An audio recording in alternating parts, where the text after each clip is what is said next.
Bethany. Thank you so much for watching. Today I'm going to show you how to make a trellis that is mounted to the side of your house, or for me it's going to be the side of my garage, because I've had this blank space that has bothered me for a long time and I didn't quite know what to do with it until recently. I have a video on how to make square wreaths, and I had my party and showed a whole bunch of my friends how to do it, and I had leftover square wreaths, and that's how ideas kind of come to me. I've got leftover equipment, extra things, and so what can I do with it? I don't like to throw anything away. So what I ended up doing was taking the extra metal frames and extra square wreaths, looked at them, looked at my space, thought about what I could do.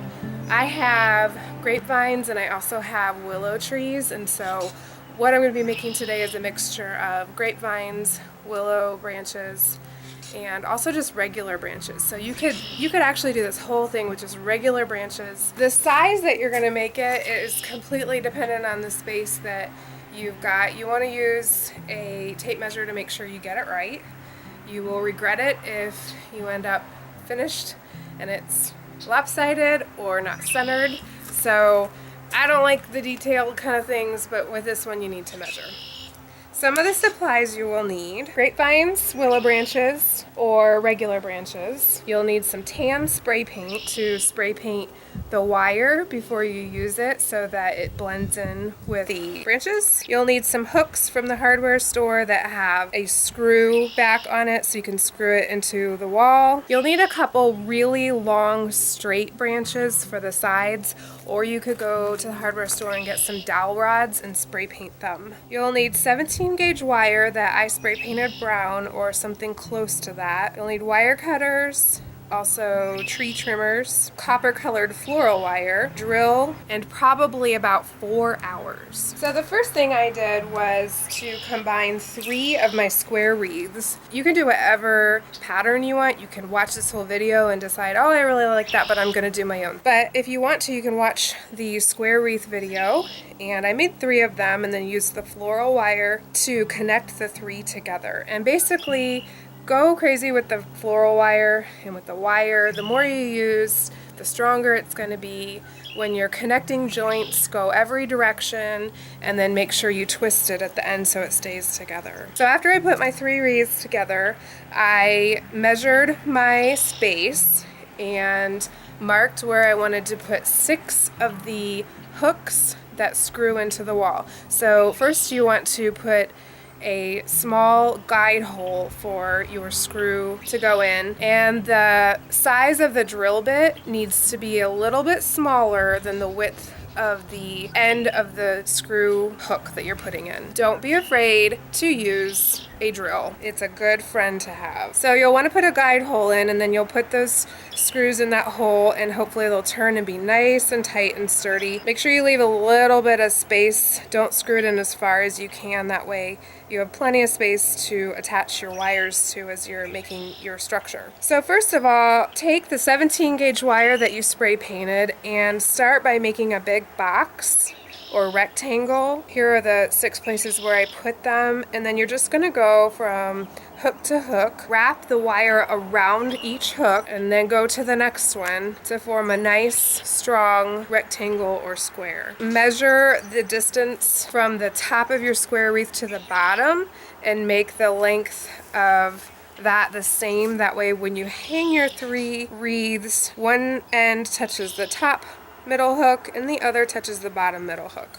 And then you'll take your floral wire and wrap around the wreath and also wrap around that hook to make it really nice and tight. My 17 gauge wire on here looks really jabberwocky and messy, and that's because I'm reusing the frames that I had made already for square wreaths, so yours will look much sharper, much cleaner. So here I'm just showing I have each section of the rectangle put on, wrapped around each hook, and the next thing I did was to connect the other 2 points of the wreaths to my rectangle. And so right now I'm just kind of coming up with guidelines. When you connect the 17 gauge wire from the wreath to the rectangle, you'll want to wrap around that outside rectangle a couple times and then go back to your square wreath. If the wire won't stay on the rectangle, if it keeps falling down, you can use some floral wire to make a tighter joint so that it stays in place, and maybe even some fast drying super glue to keep it in place. Once we put all the sticks and vines and willow branches on there, that's what's going to be holding everything together. The wire is really just a guide right now. So after I put all the wires where I wanted, first I connected the corners to the edges, and then I connected some of the corners to each other, as you can see. You can come up with your own plan, or you can follow mine. Once I had all the wires in place, I had my kids come out and cut little sections of floral wire so that they connect either thick grapevine branches or just sticks to make a really hefty, strong looking line on every single one of those guide wires. And so they would just put the twigs on and wrap the floral wire around it.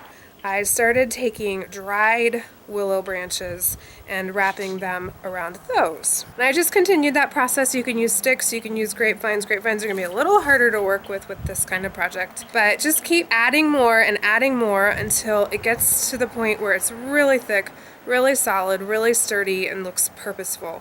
We don't want it to look like a weak structure. If you don't have branches, if you don't have grapevines, if you don't have a willow tree, drive around and find someone that does, and they're gonna be more than happy, I'm sure, to let you clean up the dead branches off the ground for the willow, and even just to trim some of the live branches that I'm gonna use in a minute, because willows grow like crazy and they need trimmed anyway. So the best time of year to do a project like this would be in spring, when there are dried branches still on the ground that haven't been mowed over, and there are also nice live branches that don't have any leaves on them yet.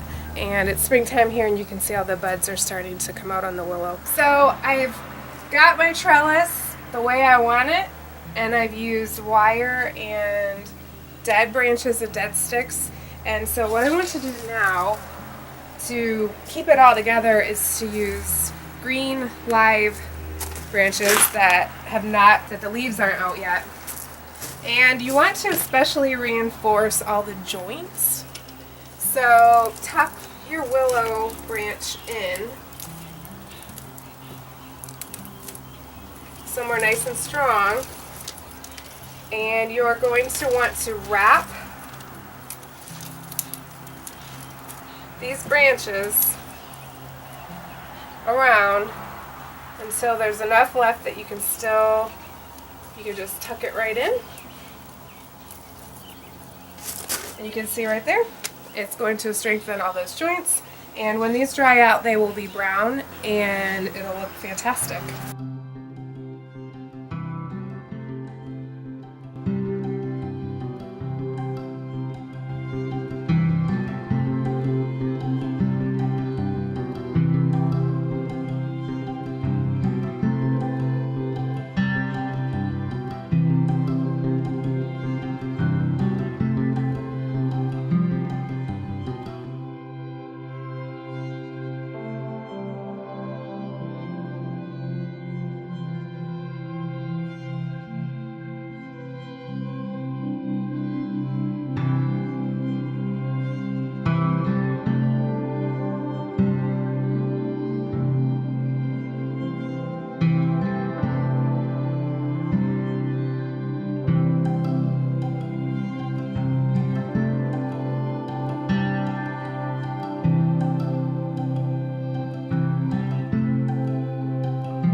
The reason you want the branches at the end to be green is because they're much more flexible when they're fresh and very live.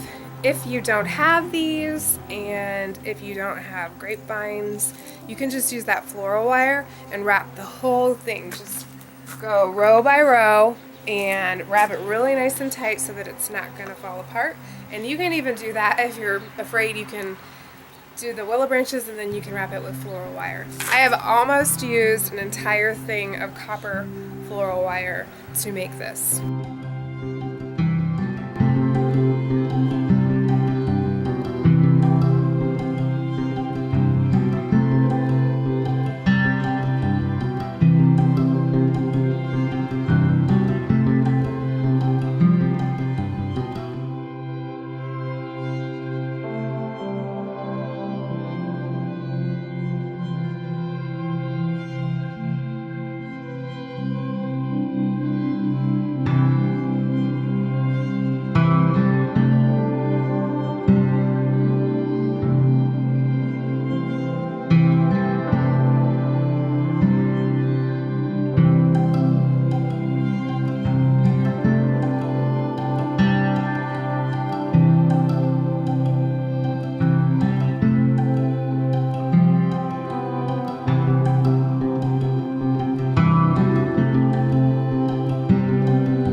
So thank you for watching my video.